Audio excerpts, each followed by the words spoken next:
पाकिस्तान, अमरीका और ईरान के दरमियान अमन मुज़ाकरात का मेज़बान, इस्लामाबाद बना अमन का निशान। मशरिक़ वस्ता में अमन के क़याम के लिए मुज़ाकराती मेज़ सजाने की तैयारी। ईरान और अमरीका के आला सतह वफ़ूद इस्लामाबाद पहुँचेंगे। ईरानी वफ़द की क़यादत स्पीकर बाकर कालिबाफ और वज़ीर ख़ारजा अब्बास इराक़ची करेंगे।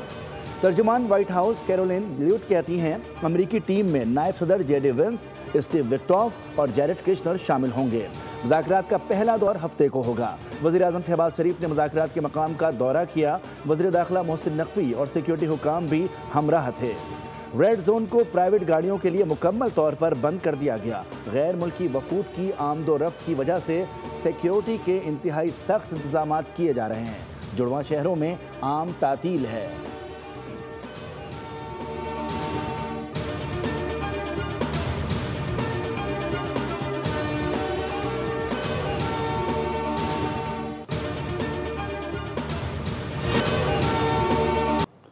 वज़ीर आज़म शहबाज शरीफ से chief of army staff field marshal Syed Asim Munir की मुलाकात। वज़ीर आज़म और फील्ड मार्शल का फरीक़ैन पर जंग बंदी और अमन कायम रखने पर जोर। खित्ते में अमन के लिए पाकिस्तान की सालिसी की कोशिशों पर पेशरफ्त का जायजा। कशीदगी में अब तक होने वाली कमी पर इजहार इत्मीनान किया।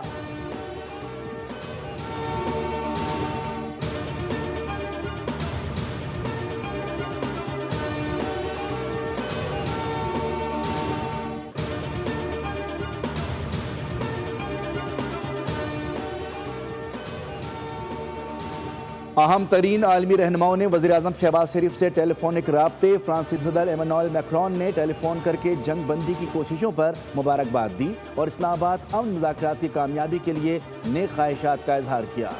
ऑस्ट्रिया के वफाकी चांसलर क्रिस्टियन स्टोकर का वज़ीर आज़म को टेलीफोन। पाकिस्तान की काविशों पर शुक्रिया अदा किया। शहबाज शरीफ का कतर के अमीर शेख तमीम बिन हमद अल सानी और बहरीन के शाह हमद बिन ईसा से टेलीफोन पर राब्ता। पाकिस्तान की नतीजा खेज और अनथक कोशिशों को सराहा। जर्मन चांसलर फ्रेडरिक मर्ज ने भी फ़ोन करके पाकिस्तान की सफारती कोशिशों को सराहा। इटली के वज़ीर आज़म का भी राब्ता। पाकिस्तान की सालिसी की कोशिशों पर खिराज तहसीन।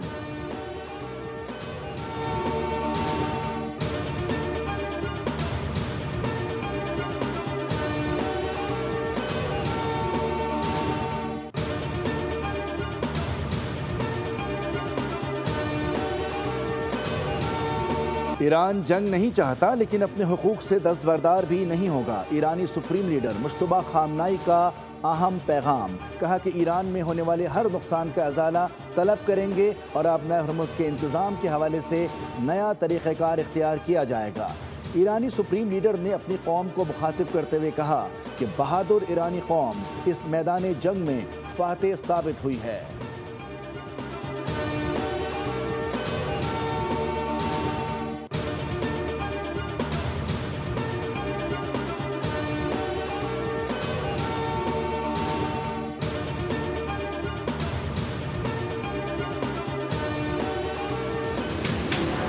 मुआहिदे तक अमरीकी बहरी जहाज़, एयरक्राफ्ट और फौजी एहलकार ईरान के इर्द गिर्द मौजूद रहेंगे। जबकि किसी भी वजह से सूरत हाल गैर मुतवक्के हुई तो दोबारा हमले शुरू हो जाएंगे।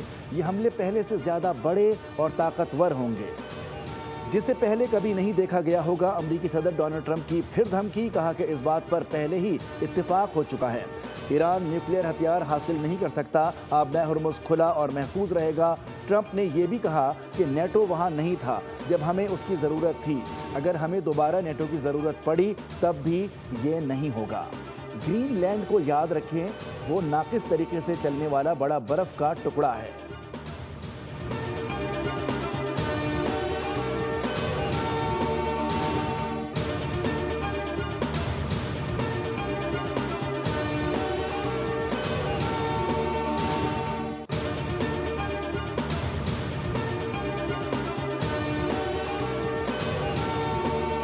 आबनाए हुर्मुज़ के कुछ हिस्सों में बारूदी सुरंगों का खदशा। ईरानी पोर्ट्स एंड मैरीटाइम ऑर्गेनाइजेशन ने मुतबादिल रास्ते मुतय्यन कर दिए। ईरानी मीडिया के मुताबिक आबनाए हुर्मुज़ से गुजरने के लिए पासदाराने इनकलाब से ताउन करना होगा। उधर अमरीकी जरीदे ने लिखा है कि ईरान ने यौमिया 12 जहाज़ों की हुर्मुज़ से गुजरने की इजाज़त देने का फैसला किया है। जहाज़ों से टोल वसूल होगा और इस हवाले से ईरान ने मुसालहतकारों को आगाह कर दिया है। दूसरी जानिब खाम तेल की कीमतों में 2.5% तक इजाफा हो गया। ब्रेंट खाम तेल $100 फी बैरल से तजावुज कर गया।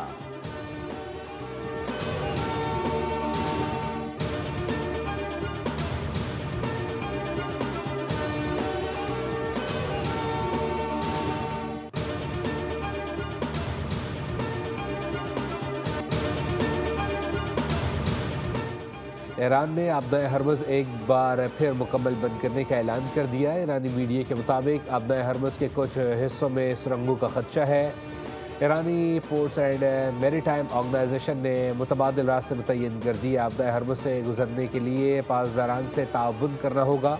उधर अमरीकी जरीदे ने कहा है कि ईरान ने यौमिया 12 जहाज़ों की हरमुज़ से गुजरने की इजाज़त देने का फैसला किया है। जहाज़ों से टोल वसूल होगा और इस हवाले से ईरान ने मसालिहत कारों को आगाह कर दिया है। दूसरी जानिब खाम तेल की कीमतों में 2.5% तक इजाफा हो गया। ब्रेंट खाम तेल $97 फी बैरल में फरोख्त।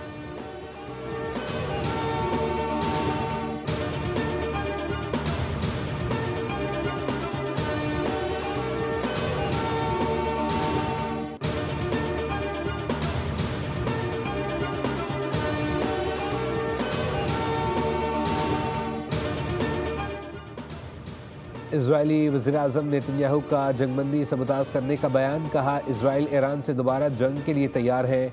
हमारे मज़ीद अहदाफ में जो मुआहदे या जंग के ज़रिए हासिल किए जाएंगे। नेतन्याहू ने कहा कि हमारी उंगलियां ट्रिगर पर हैं और अफज़ूदा यूरेनियम ईरान से ख़त्म कर दिया जाएगा। जंगबंदी इख्तिताम नहीं बल्कि मज़ीद कार्रवाइयों का आगाज़ है।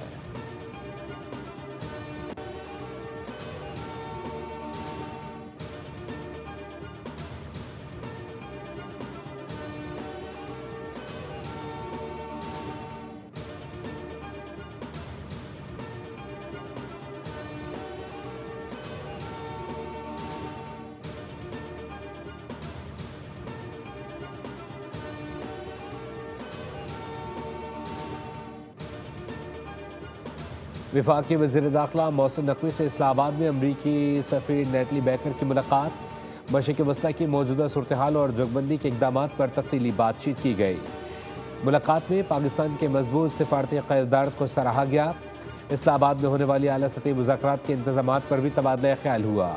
वफाकी वज़ीर दाखिला मोहसिन नकवी ने कहा कि अमरीकी नायब सदर JD वेंस, स्टीव विक्टोफ और क्रिस्टर हमारे खुसूसी मेहमान होंगे। तमाम गैर मुल्की मेहमानों को हर लिहाज से फुल प्रूफ सिक्योरिटी की फराहमी का जामे प्लान मुरतब किया गया।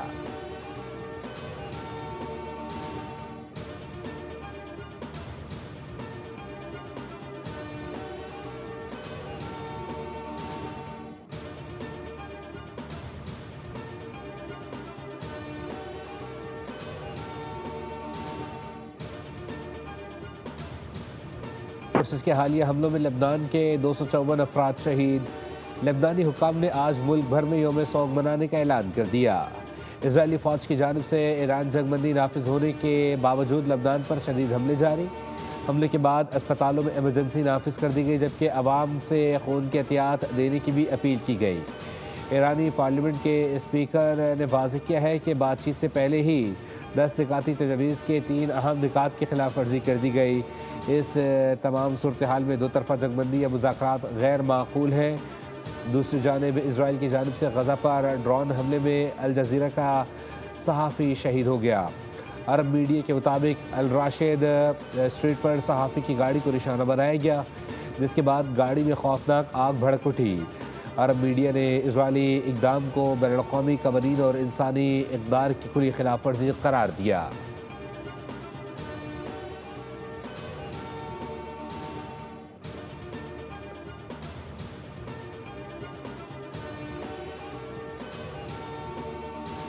नायब वज़ीर आज़म वज़ीर ख़ारजा इसहाक़ डार और सऊदी वज़ीर ख़ारजा फ़ैसल बिन फ़रहान की टेलीफोनिक गुफ्तगू। दोनों रहनुमाओं ने लेबनान में जंगबंदी मुआहदे की खिलाफ वर्जियों पर तशवीश का इज़हार किया। मुस्तक़िल अमन और इस्तेहकाम के लिए जंगबंदी पर मुकम्मल अमल दरामद और एहतराम पर जोर दिया गया। इसहाक़ डार ने पाकिस्तानी कोशिशों की मुसलसल हिमायत पर सऊदी हम मनसब का शुक्रिया अदा किया।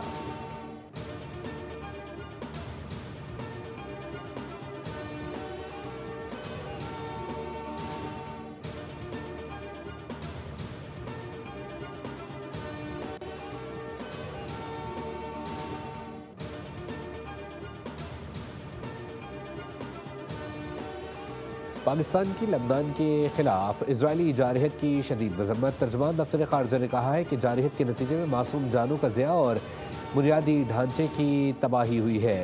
इजरायली इक़दाम खित्ते में अमन इस्तेहकाम की कोशिशों को नुकसान पहुँचा रहे हैं। पाकिस्तान ने मुश्किल वक्त में लबनान की हुकूमत और आवाम के साथ गैर मुतज़लज़ल यकजहती का अदा किया।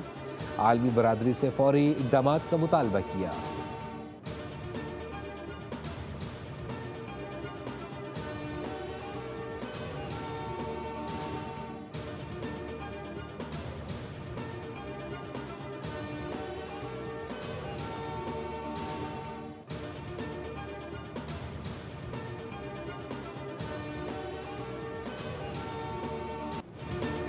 फील्ड मार्शल आसिम मुनीर और जेडी वैंस नोबेल इनाम के लिए नामजद। सिख फॉर जस्टिस ने नॉर्वे की कमेटी को नामजदगी जमा करा दी। फील्ड मार्शल ने कमान डिप्लोमेसी के जरिए वाशिंगटन और तेहरान में रब्ता कराया। गुरपतवंत सिंह कहते हैं कि जो इक़दाम अक़वाम मुत्तहिदा न कर सका वो फील्ड मार्शल ने कर दिखाया। फील्ड मार्शल को आइंदा सदी के लिए बतौर निजात दहिंदा याद रखा जाएगा।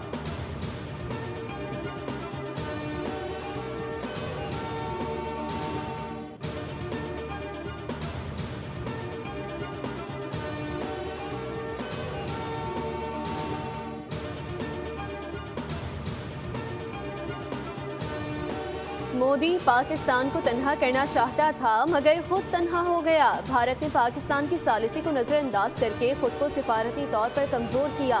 BBC रिपोर्ट के मुताबिक आलमी बहरान में पाकिस्तान फाल और भारत गैर मौसर किरदार में दिखाई दिया।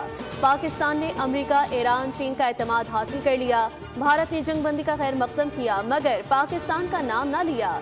मोदी हुकूमत सिफारती तवाज़ुन बरकरार ना रख सकी। दुनिया भर के रहनुमा पाकिस्तान की सालिसी की कोशिशों को सराह रहे हैं, जबकि भारत की वजारत खारजा ने मुकम्मल खामोशी इख्तियार की है।